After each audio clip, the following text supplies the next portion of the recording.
wattaqu yawman turjauna fihi ila Allah, tuiogopeni na tuikumbuke siku zote, siku ambayo kwamba tutarejea kwa Mwenyezi Mungu Subhanahu wa Ta'ala, na tuijue dunia hii ambayo kwamba tunaopita ni dunia ambayo kwamba ni maisha mafupi.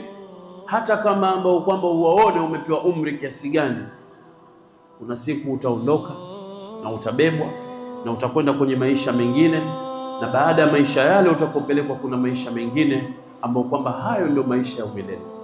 Umeiandaa nafsi yako kwa ajili ya kitu gani? Bado unaiendekeza nafsi yako kwenye swala, hutaki kuswali kwa wakati.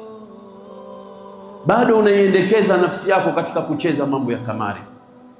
Bado unaendekeza nafsi yako katika mambo ya zina.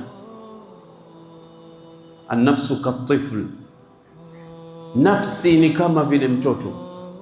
Intuhmilhu, ukiwa utaiachia tu ukaipa nafasi, shabba ala hubbi radhaa, nafsi ile inakuwa katika kupenda kunyonya. Mtoto ukimwachia, umwachishi kunyonya, anaweza akanyonya mpaka ni mtu mzima, ana miaka 3 bado jichoto linanyonya.